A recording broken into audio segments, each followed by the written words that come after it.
y las cotizaciones las vamos a dar posteriormente, porque es el turno de un profesor, doctor, compatriota muy bueno, que bueno, estuvo más de 15 años, 17 años en Francia, especializándose. Él es cirujano, por supuesto, es médico, obviamente, y nos va a contar toda su historia. Realizó el primer trasplante hepático en Paraguay el 12 de marzo del 2015. Es muy joven todavía y nos va a señalar seguramente, y yo voy a indagar sobre ciertos momentos de su derrotero, que hay que saberlo, escucharlo, respetarlo, porque no es fácil ir allá a Europa y quedarse más de 15 años, 17 años, y nutrirse, formarse, etcétera, etcétera. Él nació acá en Asunción, pero conoció el mundo, y más el mundo de la medicina profesional en el área que a él le toca desempeñar allá en Francia, en Europa. Y por parte de los aficionados del fútbol también damos la bienvenida y felicitaciones seguramente acá al profesor doctor Nelson Arellano, porque habrá hinchado por Francia. ¿Es así o no? ¿Qué tal? Buenos días, señor Bruno Masi. Sí, es así. ¿Te gusta el fútbol? Me encanta. Me encanta. Hasta hace poco, de puro caradora, seguía jugando al fútbol. Sí. Y mi familia es francesa en realidad. Me casé con una francesa y mis hijos también. Ellos terminaron el colegio acá, vinieron conmigo en 2015 y están por allá en la facultad ya. ¿Cuántos hijos tienes? En total 4. 2 de un primer matrimonio, 2 de mi segundo matrimonio. 4 hijos, y grandes los del... Los dos primeros, o sea, los 4 están en Europa en realidad. 2 están en España y 2 ¿Y qué hacen ellos así rápidamente? El mayor es médico. Sí, qué original, ¿verdad? ¿Y qué edad tiene? ¿Qué edad tiene? Ya me estaba matando y con las edades y compañía yo me pierdo. Ahora debe tener 29 o 30 años. 30, el más grande. Y la segunda es psicóloga, el tercero justamente está en Suecia ahora. El tercero porque está en la facultad en Francia, pero le obligan un año a hacer el curso. ¿Una pasantía? Una pasantía, el curso completo de un año. Curso completo. En Suecia. Está cagando de frío, perdón. Bueno. Está con mucho frío, menos 11 grados está haciendo allá. Allá en Suecia. En una ciudad que se llama Bacho. Sí. Que está lleno de nieve. Mismo si otoño está. Y allá está nuestro representante, amigo nuestro en realidad, es el embajador del Uruguay, está allá en Suecia, y yo le envío ciertos materiales, así que le voy a saludar de vuelta a Federico Peraza, un abrazo grande, que está haciendo muy buen trabajo diplomático, digamos, representando al Uruguay, pero estuvo muy contento pasando por Asunción varios años. ¿Y conocemos Suecia? No, yo no. A través de mi hijo ahora, porque estamos siempre en contacto. Vemos los partidos en realidad juntos. ¿Y qué edad tiene tu hijo? El que está en Suecia. Tiene 21 años. 21 años. ¿Y el menor o la menor? Ella acaba de cumplir 20. Acaba de cumplir 20, ella está haciendo estudio de física, pero para estudiar después. Tiene que hacer primero la licenciatura de física para hacer astrofísica después. Astrofísica. Como al padre le gusta estar medio en el espacio. En el espacio. ¿Y cómo te sentís vos con todos estos hijos, digamos, encaminadísimos, con profesiones yo lo único así? Que quiero, independientemente que sean universitarios, no, que ellos estén bien y que sean felices. El resto o sea, esa es mi forma de ver, el resto secundario. Mientras ya estén bien. Sí, pero no es fácil. No es fácil tener 4 hijos en Europa recibidos con carreras preponderantes. Ellos ya son europeos. Porque, o sea, mis 2 primeros hijos, o sea, ya tienen nacionalidad española y hicieron el colegio, la facultad también allá, y los otros también son franceses ya y crecieron allá. ¿Y tu señora se llama, tu actual? Karina. O sea, Karina se escribe. Ella es francesa. A ver, ¿cómo la nombras? Karina. Muy bien. Pero ella está ahora allá porque su mamá está enferma, entonces está haciendo compañía. Bueno, profesor doctor Nelson Arellano, 17 años en Francia, en Europa, estuvo 3 años en París y estuvo, 14, ¿verdad? 12 años en Marsella. 5 en París. Sí. Y 5 en París. 5 en París, 2 en Marsella. Y él es ex cirujano del Servicio de Cirugía General y Trasplante Hepático del Hospital Universitario Latimón. Sí, así se pronuncia. Sí, Latimón. Latimón. Sí, eso es bueno, Marsella, y con certificado como cirujano por la Orden de Médicos de Francia. O sea que no es fácil llegar a donde llegaste. Hay que andar un poquitito. Un paraguayo exitosísimo. Y en el 2015, el profesor doctor Nelson Arellano regresó a nuestro país, a su país, para iniciar la actividad de trasplante hepático acá. Y el primer trasplante hepático lo llegó a realizar ese mismo año, el 12 de marzo del 2015, reitero. Actualmente es profesor de cirugía de la Facultad de Ciencias Médicas de la UNA y jefe de la Unidad de Trasplante Hepático y Cirugía Hepatobiliopancreática de HC. Hospital de Clínicas. Hospital de Clínicas. Sí. Todo parecido, es simplemente coincidencia. HC es Hospital de Clínicas. Bueno, y está en la Facultad de Ciencias Médicas de la Universidad Nacional de Asunción. Además, el doctor Arellano tiene numerosas publicaciones científicas nacionales e internacionales, miembro de sociedades científicas nacionales e internacionales de su especialidad. El hígado es el órgano entonces más importante después del corazón. No, yo no diría eso. Es un órgano vital, eso sí. Órgano vital en el sentido que uno no puede vivir sin hígado. O sea, uno no vive sin hígado. Tenés problema del hígado y ese hígado te puede llegar a matar si no funciona como tiene que funcionar. Riñones tenemos dos, ¿verdad? Riñones tenemos dos, pero la diferencia en cuanto a la función de los riñones es que uno puede vivir sin los riñones. Uno se hace diálisis, con la hemodiálisis uno soluciona. Tenemos un problema del corazón, no podemos vivir sin corazón, pero podemos aguantar un tiempo, vamos a decirlo así, con un corazón artificial, como sucedió con esta nenita que fue trasplantada finalmente. ¿Y con los stents y todas esas cosas? No, pero yo hablo del corazón en sí. Cuando falla como bomba, como ya no trabaja más como finalmente la bomba de la sangre, podemos un tiempo mantenernos con una bomba artificial, no eternamente, pero un tiempo podemos mantener mientras se consigue el hígado. En cambio no tenemos ni diálisis, no tenemos máquina que haga la función del hígado. Es que es tan complejo el hígado en sí. Entonces es el órgano más... Es un órgano complejo, porque tiene muchísimas funciones. Ya sé, pero más delicado, porque sí. Y se podría decir en ese sentido, sí, partimos de la base que no podemos vivir sin hígado. No hay reemplazo para el hígado. No tenemos hasta, la única forma de estos pacientes que son, nosotros decimos terminal, en el sentido que si no lo trasplantamos en corto plazo, esos pacientes fallecen. O sea, tratamos verdaderamente pacientes muy graves. Y cuando uno tiene problema de hígado, afecta no solamente el hígado, sino afecta a todo el cuerpo, desde el cerebro, pasando por los pulmones, el corazón. ¿Qué es el hígado? O sea, ¿cuál es la función del hígado? El hígado tiene más de 200 funciones. Así de simple. ¿Sí? Participa del metabolismo de los hidratos de carbono, de las proteínas, de los lípidos. Es el filtro de la sangre, solemos decir, ¿verdad? Limpia también la sangre, produce los factores de coagulación y muchas proteínas, ese tipo de cosas. O sea, es complejo, ya le digo, más de 200 funciones, imposible enumerarlas y recordarse de todas las funciones que tiene el hígado. Participa también de la regulación del azúcar en la sangre. O sea, los pacientes diabéticos también de alguna forma tienen algún problemita en el hígado. O sea, es tan complejo que finalmente es por eso que hasta hoy en día toda esta gente que hace búsqueda, los investigadores no llegan a buen puerto y crear un hígado artificial.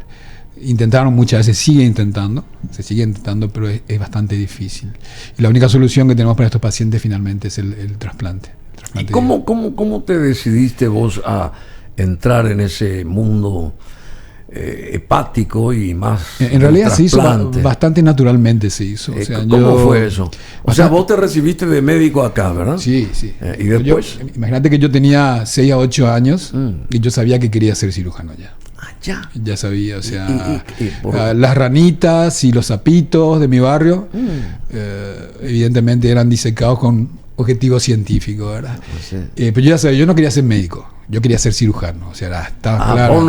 Yo no quería ser médico. ¿Y cuál es la diferencia? El médico que hace una receta de medicamentos, nos dijo que no está bien, Claro que está bien, pero cada uno tiene su vocación y, Sí, claro. mi vocación era hacer cirugía. Tenía que explorar el cuerpo humano. Y como no podía cuando tenía 6 años, entonces eran las ranitas las que las sacrificadas. No, las disecaba. Claro, no sacrificio. Era con objetivo científico. Cuando uno es chico tiene mucha curiosidad. Sí, mi curiosidad iba más bien de ese lado. Tenía que conocer, tenía que ir en la escuela también. En la escuela siempre, en los cursos de ciencia, siempre se disecan las ranitas. O sea, en los cursos de ciencia famosos. Y yo empecé en realidad, probablemente en mi viaje a Buenos Aires, porque papá y mamá tuvieron que llevarnos a todos. Era una época un poco delicada en aquella época. Con mucha ¿A todos? ¿Cuántos son ustedes? Tres hermanos. Tres hermanos, sí. Y, sí, éramos chiquitos, yo tenía 2 años y tuvimos que ir a Buenos Aires por los motivos que en esa época mucha gente viajó, ¿verdad? Por motivos políticos. Papá le encantaba, era dirigente estudiantil y le quería la historia de su pasaje y compañía. Bueno, pero vos fuiste sobrino de Ángel Peralta Arellano. En realidad papá es, yo ya ni siquiera le conocí, era el sobrino. Tu padre fue sobrino de Ángel Peralta. Y Ángel Peralta Arellano es su padrino de bodas también. Claro, Ángel Peralta Arellano. Yo era muy cercano, pues yo ya no lo conocía. De la APAL era, ¿verdad? ¿Perdón? De la APAL era. No, era secretario general de perdón. Secretario general. Secretario general, sí, en aquella época. Sí, claro, perdón. Ángel Peralta Arellano. Era secretario general. Después no sé qué estuvo, ¿verdad? Secretario a mí le gustaba escribir. Le gustaba escribir. Sí, era muy... Le gustaba escribir, a mí me gustaba leer lo que él escribía. Pero yo personalmente no lo conocía a él. O sea, le conocí. Me encanta conocer a la gente a través de lo que escribe. Sí. O sea, pienso que es una linda forma de conocer a la persona. Y vos también sos pariente de este actual ministro de Educación, Nicolás Zárate. Sí, él es el hijo del que fue antiguo rector de la UNA. Rector de la UNA, Darío Zárate Arellano. Y este es Nicolás, que es el hijo. Bueno, en fin, y allá en Europa... Ahí finalmente en Paraguay todo el mundo es pariente, todo el mundo es amigo. Así mismo. Decime, ¿y cómo fue tu ida a Francia? ¿Cómo surge eso? Bueno, naturalmente porque el que fue mi jefe de cátedra acá en el Hospital de Clínicas, yo lo considero uno de los más grandes cirujanos que tuvo el Paraguay, es el profesor Jacques Van Ansat. Sí. Y Jacques Van Ansat era mi jefe. Y por alguna razón habrá visto algo seguramente en mi persona y me propuso para ir a Francia a continuar. Me veía muy inquieto y se daba cuenta que yo no me sentía satisfecho con lo que aprendía acá. Jacques Van Ansat, famoso. Jacques Van Ansat. Jacques Van Ansat padre. Era una luminaria, una eminencia. Sí. Le aprecio muchísimo. Yo le considero uno de mis maestros a él. Sí. Primero que era una excelente persona, era un científico de alma y se dedicaba a muchas cosas en realidad. Y él llegó a recibir algo que poca gente sabe. Él recibió la medalla de la Legión de Honor de Francia. El gobierno francés. Eso no se le da a cualquiera. Y él, o sea, para mí fue un orgullo que un paraguayo, mismo si él tiene la doble nacionalidad, pero él nació acá. Sí. Y trabajó acá. Sí.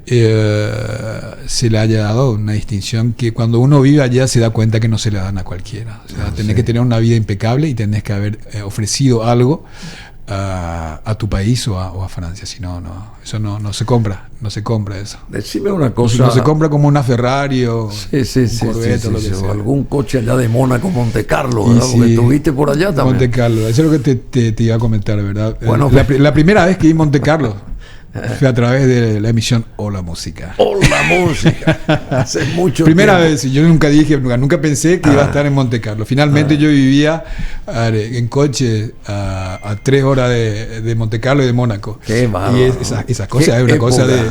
No, pero hasta ahora es impresionante. Uno llega ahí y está en otro mundo. Está en otro mundo. Son otra gente. Uno se pregunta cómo hace, ¿verdad? Pero bueno, y vos recién dijiste vivir en Francia o vivir en Europa. ¿Qué es vivir y cómo comenzaste a vivir en esas latitudes tan diferentes, distantes, idiomáticamente también a la región nuestra? ¿Cómo fue?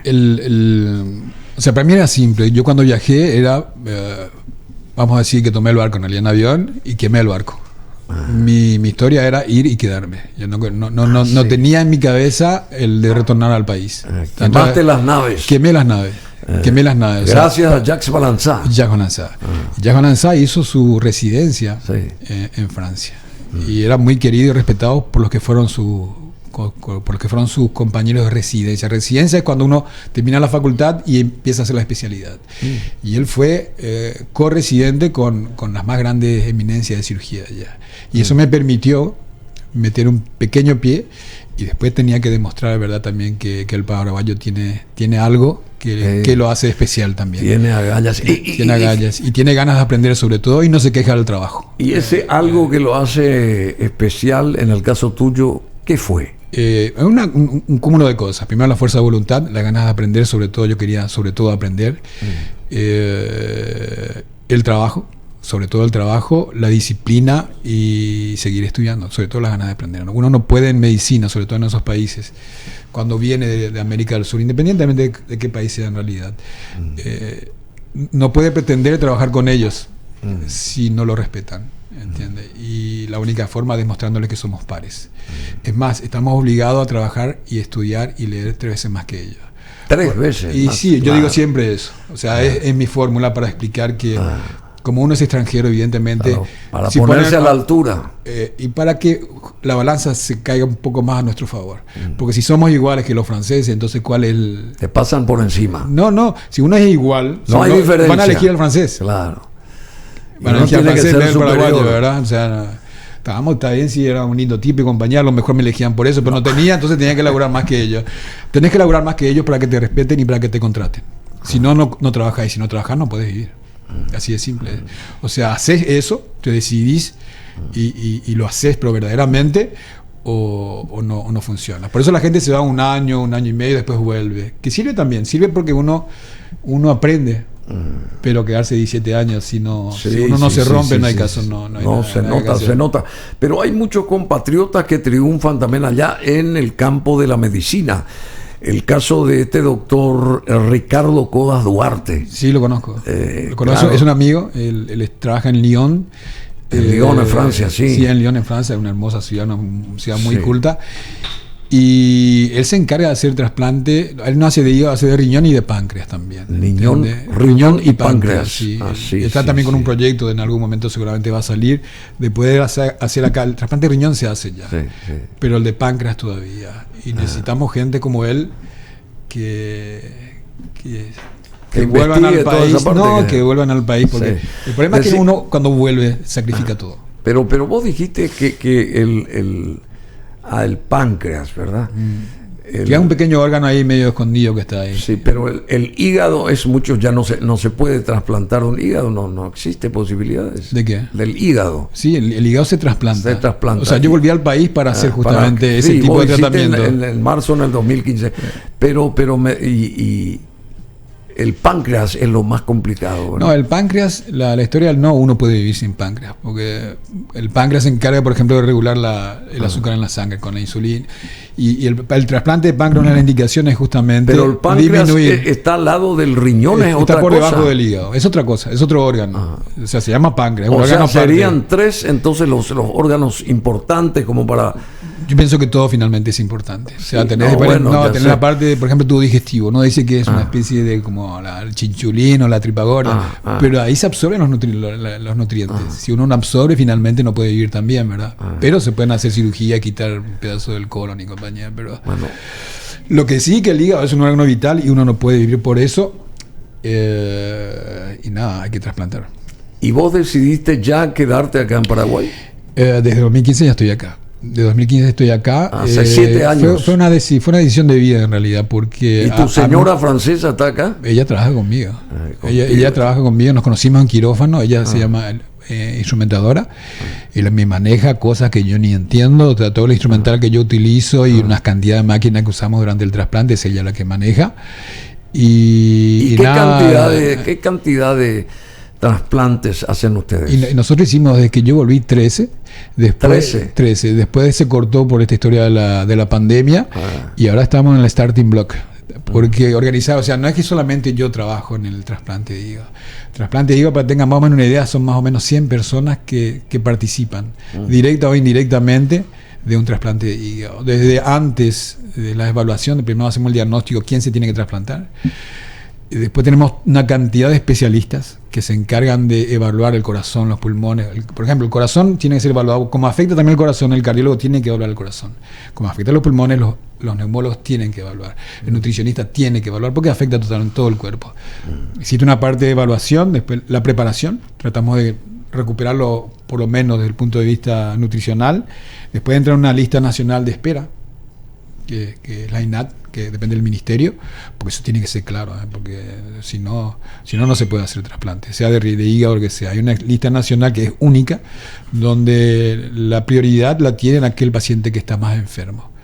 Y es en realidad es bastante simple de saber quién está más enfermo, porque usamos una fórmula matemática con los resultados del laboratorio de cada paciente. Y eso nos da un número, y que tiene el número más alto, evidentemente que está más enfermo.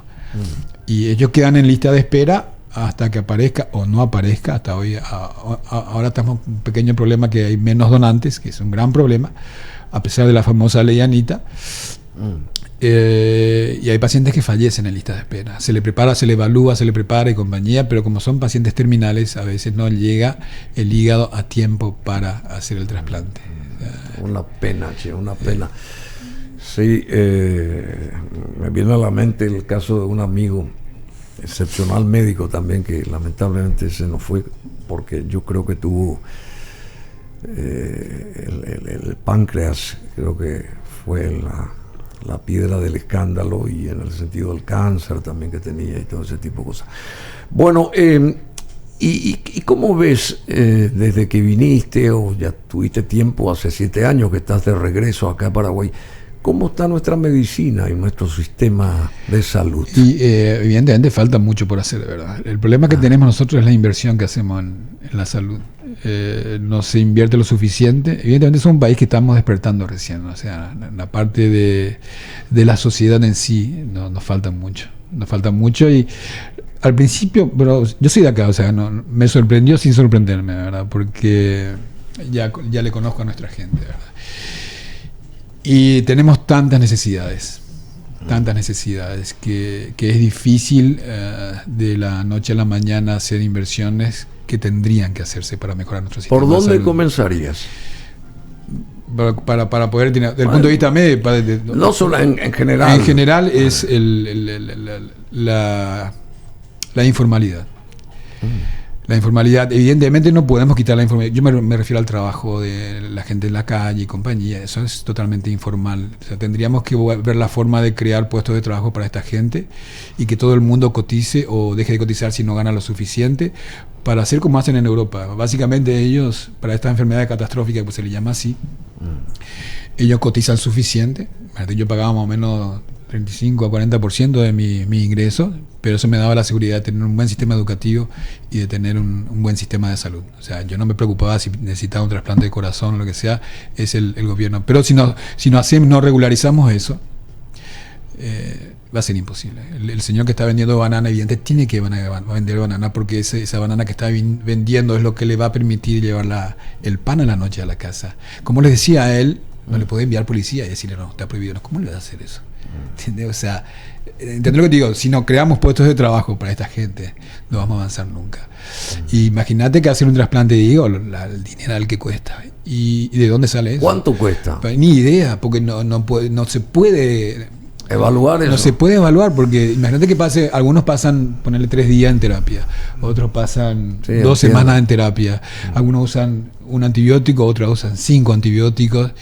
¿Y eso quién paga? Y paga el Estado. ¿Y quién es el Estado? Finalmente somos nosotros. O sea, es Bruno Masi, es el camarógrafo, es el ingeniero de sonido, es el médico, somos nosotros. Somos todos. Somos todos. Porque finalmente el Estado somos nosotros. La gente que está como gobernante está de paso.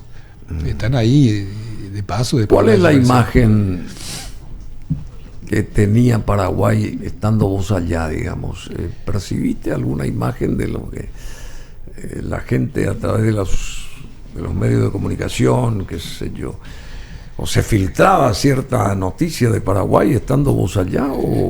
Seguía muy poco en realidad. Y el problema de las noticias en Paraguay, que el paraguayo en general es bastante tiene un morbo bastante elevado. ¿Entendés? Morbo. Sí, o sea, morbo, no sé cómo decir, ¿verdad? Sí, o sea, yo miro las noticias para ver que hubo un accidente, que alguien perdió una pierna a mí me vuelve loco.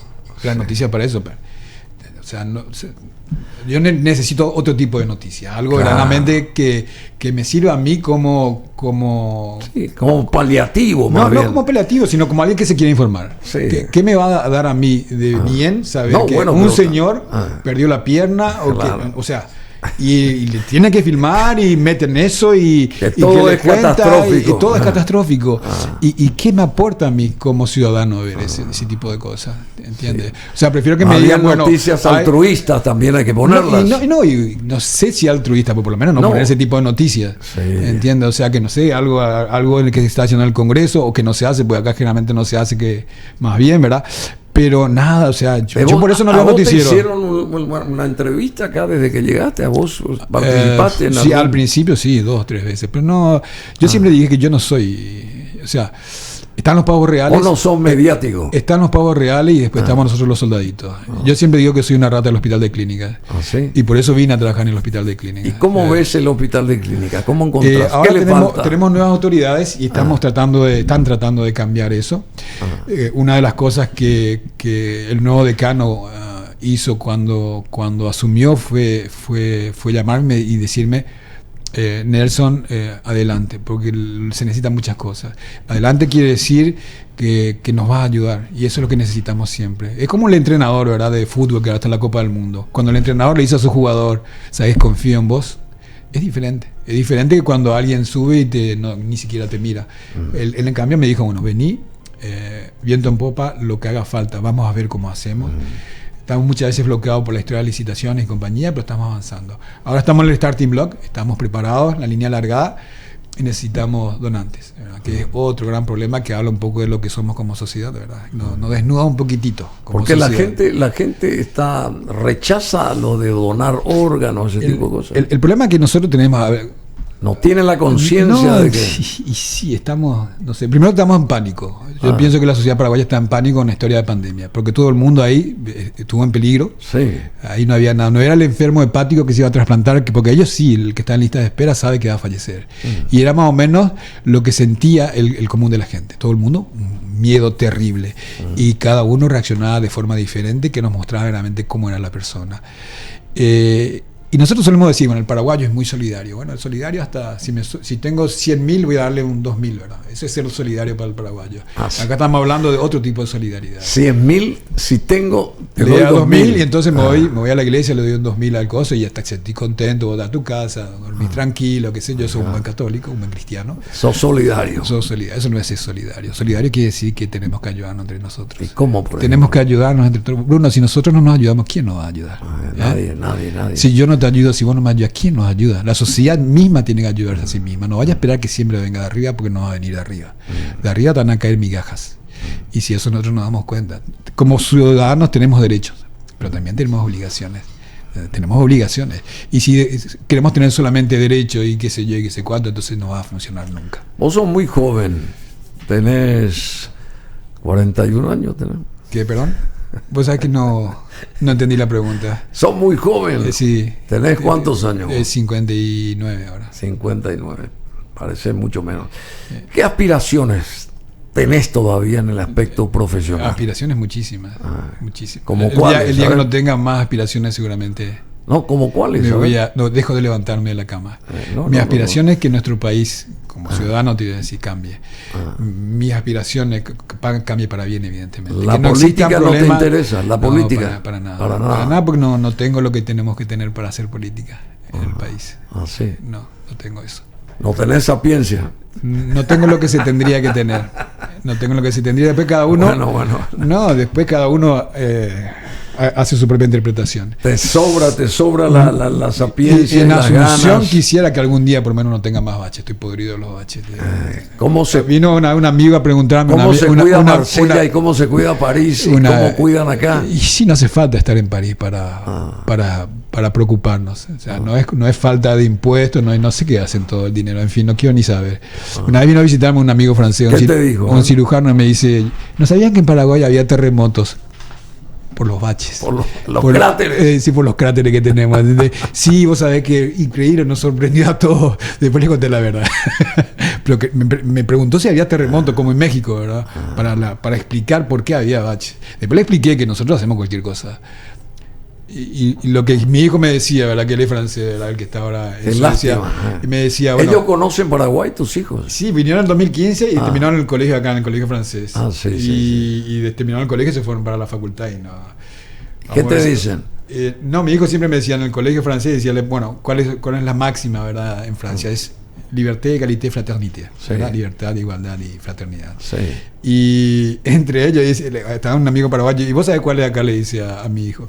Le dice, acá en Paraguay no es en libertad, égalité, fraternité, acá es así nomás ya. Así nomás ya. Y eso explica por qué tenemos bache. Aquí le ponemos cualquier cosita, le ponemos ese asfalto que no sé dónde quitan ni quién gana dinero con eso, pero la primera lluvia desaparece. Bueno, y estamos con un señor realmente sorprendente, un médico nacido en Asunción, que dijo que lo suyo era la cirugía, que persiguió su objetivo y estuvo 17 años en Francia, 5 años en París, 12 en Marsella, en Marsella, que es muy cerca de Lyon, muy cerca ya también de Mónaco, de Montecarlo, porque eso está todo muy cerca. Es Marsella, no Marbella. Marsella, no Marbella, exactamente, Marbella en España. Y hablando de Marbella, tu primera señora fue española. Paraguaya, que se fue a instalar después en España. Paraguaya, y mis hijos están, o sea, mis 2 hijos del primer matrimonio ya están en España y ya radicados. ¿Y nacieron en España? No, nacieron acá. Nacieron acá. Nacieron acá. Pero nacieron acá, pero son paraguayos españoles. Sí, son doble nacionalidad. Sí. Hicieron inclusive la escuela, el colegio y la facultad en España. O sea, es raro porque cuando me hablan a mí me hablan con el acento paraguayo. Pero vos viviste también en España, ¿o no? Ya un tiempito, muy poco. Muy poco. Y después fuiste ya a Francia de ahí. Sí, pero casi nada en España. Más Francia que otra cosa. Fui a Versalles. Versalles. Empecé en Versalles. El Palacio de Versalles. Empecé en Versalles, lindo lugar. Y entraste ahí. Carísimo. Al Salón de los Espejos, así, visitaste. Sí. Bueno, acá me estaba diciendo el profesor Nelson Arellano, doctor, cirujano, que él está detrás de la campaña de donación de órganos, que tenemos que ser conscientes, los connacionales, los paraguayos y los que vivimos acá en nuestro país, acerca de la importancia de donar los órganos. Hay una lista nacional de órganos que pueden ser donados. ¿Y cómo se arriba a esa querencia, digamos, a esa positiva manera y altruista manera de ser solidario con el prójimo en vida uno? ¿Cómo hace? ¿Cómo son los pasos para donar órganos? Todo pasa siempre por la educación. En las escuelas, en los colegios, mismo en las facultades. Tenemos que tratar de tener más clases de lo que es el humanismo, ¿verdad? Y qué quiere decir ante una sociedad, y qué quiere decir solidaridad. Y si, lo que yo siempre repito, si no nos cuidamos entre nosotros, no va a funcionar. No va a funcionar. Ser donante quiere decir que yo como persona, como ciudadano, en este caso asunceno y paraguayo, pienso un poquitito en mi rol como ciudadano. Y yo me digo, tengo derechos, pero también tengo obligaciones. Y dentro de esas obligaciones, yo no digo que estoy obligado a ser donante, pero por lo menos tengo que tomar un poquitito de mi tiempo y reflexionar sobre la donación de órganos. ¿Para qué sirve la donación de órganos? ¿Y para qué sirve? ¿Para qué sirve? Para salvar vidas, simplemente para eso. Y si yo me considero verdaderamente un ciudadano comprometido con mi sociedad, mi punto de vista te digo, tengo que únicamente reflexionar sobre la donación, no solamente yo, sino yo como papá, como marido, tengo la obligación de discutir con mi familia. Discutir con mi familia y ver un poquitito cuál es la decisión que tomamos. Ser donante o no. No es porque yo no soy donante tampoco que voy a ser mala gente, pero por lo menos tomar un tiempo y reflexionar sobre eso. porque tarde o temprano alguien más cercano o más lejano va a necesitar de un trasplante de órgano. O uno mismo puede necesitar. O uno mismo. Claro. Y recién ahí vamos a empezar a pensar. Y después decimos no hay donante, no hay donante, no hay donante. Pero también si yo no hago ese primer paso, y en realidad como médicos también somos educadores, ¿verdad? Tratamos siempre de que la gente por lo menos piense un poquitito. Le explicamos para qué sirve para salvar vidas y que tiene que reflexionar sobre si va a ser donante o no. Porque si no tenemos más donantes, que es lo que está sucediendo, tenemos muy pocos donantes, el trasplante no se puede hacer, porque es un solo acto. Es un solo acto, es donación y trasplante en realidad, no es trasplante solamente, es donación y trasplante, como una cadena. ¿Entendés? Está alguien... Porque el órgano tiene que estar vivo todavía. Sí, pero va mucho más lejos, porque imagínate que yo voy a ser donante, soy donante, y yo le voy a dar mi corazón, le voy a dar mi hígado, mis riñones, a alguien que no conozco. Pero perdón. ¿Entendés lo que te digo? O sea, por otro sí. lado va a haber una persona desconocida que va a recibir ese regalo de vida. Decime, si no participas de esa cadena vos, o sea, ¿qué...?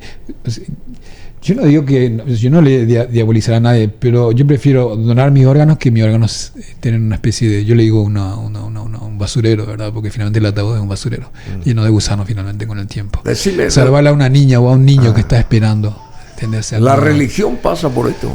Hay religiones, la mayoría, no, casi todas no tienen problemas con la donación. Casi todas no tienen problemas con la religión. Yo digo casi todas porque no puedo conocer todas las religiones. Pero después es ya uno que deforma más o menos la religión diciendo no, mi religión no me permite, y eso no es cierto. Todas las religiones que yo conozco, eso no es así. Perdón, decime, cuando muere alguien de manera natural, digamos, ¿los órganos de esa persona pueden ser donados? No, nosotros hacemos lo que se llama una evaluación. O sea, no todos los pacientes que donan son aquellos que le decimos que están en muerte cerebral. O sea, cuando el cerebro muere, ya no hay marcha atrás. El corazón sigue funcionando, los pulmones lo hacemos funcionar porque tenemos una máquina para el respirador. Y el resto de los órganos funcionan, los riñones funcionan, pero el cerebro ya está en una muerte irreversible, muerte cerebral le llamamos. Para hacer el diagnóstico de muerte cerebral tenemos especialistas, neurólogos, etcétera, que hacen el diagnóstico, lo reconfirman, y una vez que uno se diagnostica esos pacientes están en terapia intensiva, el terapista le llama a la gente al Instituto Nacional de Oración y Trasplante, que es el órgano encargado en el país de legislar y de ver todo lo que con respecto a la donación y el trasplante. Ellos tienen coordinadores que están formados para eso, son gente que están formada en España y en otros países, y vienen a hablar con los familiares, y evidentemente hasta el final el paciente que está en terapia es un paciente. El médico hace todo para que viva, pero una vez que la muerte cerebral se diagnostica, ya no hay marcha atrás, ya estás muerto. Bueno, o sea, los órganos que pueden ser donados corresponden a personas con muerte cerebral. Muerte cerebral. O si no, no pueden ser donados. Sí, hay donante vivo también de ciertos órganos. Donante vivo, que los corazones no se puede, o sea, ¿verdad? Donantes riñón, vivos. Yo soy, por ejemplo, papá. Mi hijo tiene, ponele que es chiquito, claro. Y tiene 8 años, y necesita un trasplante de hígado. Yo le puedo dar una parte de mi hígado a mi hijo. ¿Entendés? Una parte. El corazón no le puedo dar, evidentemente. Le puedo dar un riñón. Le puedo dar un riñón porque tenemos dos. Una parte, ¿qué quiere decir? ¿Que el hígado va creciendo? El hígado va creciendo como la cola de la lagartija. Se va reproduciendo. Pero no quitamos mucho, quitamos un poco porque es para el hijo. Claro. O sea, ahora también se hace adulto a adulto, pero es un poquito más complicado y tiene más complicaciones. ¿Y hay entonces alguna dirección, algún teléfono? Sí, el Instituto Nacional de Oración y Trasplante, INAT. Ellos se encargan de legislar todo lo que es INAT.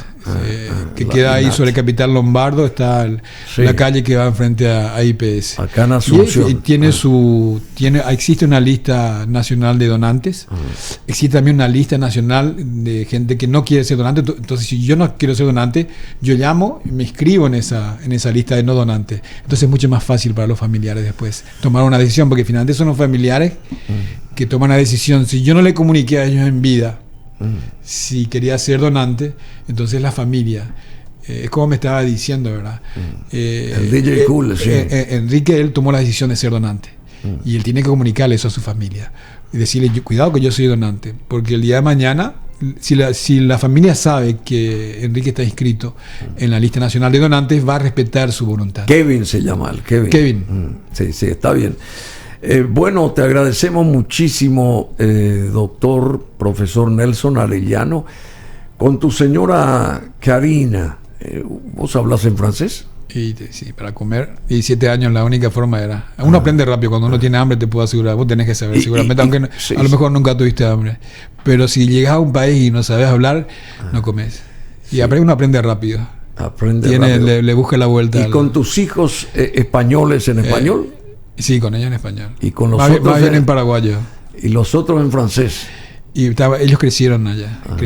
Entonces les resulta más fácil la relación así como padre, hablarme en francés. Bueno, yo quisiera agradecer a Mario Arzamendia, el caro amigo que hizo posible que hoy el profesor doctor Nelson Arellano esté con nosotros acá.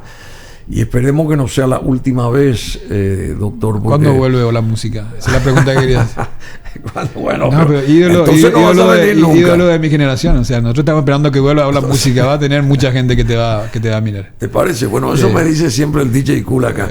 Bueno, pero entonces no vas a volver. Vos tenés que volver pronto. ¿Y qué aspiraciones vos tendrías con todas esas experiencias y bagaje de 17 años en Europa, con familia europea prácticamente? ¿Qué aspirarías para Paraguay antes de que sea demasiado tarde, si se quiere? Si es que no es demasiado tarde ya, sí, ¿verdad? Por eso. ¿Cuáles son las apetencias tuyas con el país? Como ciudadano yo quisiera que de tener autoridades que se preocupen verdaderamente de su gente, de la gente, del vendedor de banana, del vendedor de chipa que está en la calle.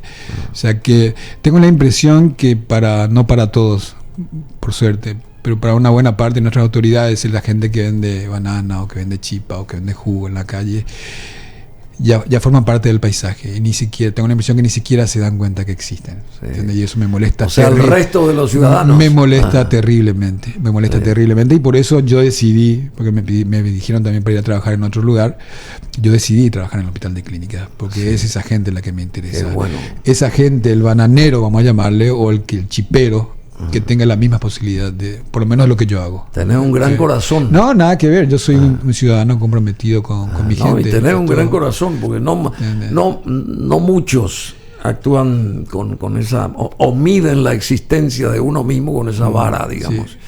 Así que te felicito, te deseo lo mejor acá, Nelson Arellano, profesor doctor, cirujano excepcional, que fue el primer médico, digamos, cirujano que hizo un trasplante hepático en nuestro país el 12 de marzo del 2015. Si me permitís, quisiera agradecerle a todo el equipo, o sea, muchísima gente más, 100 personas que están trabajando para que vuelva a comenzar esto. Estamos de vuelta. ¿Cómo no? Están de vuelta y bueno, que todo vaya viento en popa. Muchas gracias, Nelson Arellano, con nosotros, excepcional.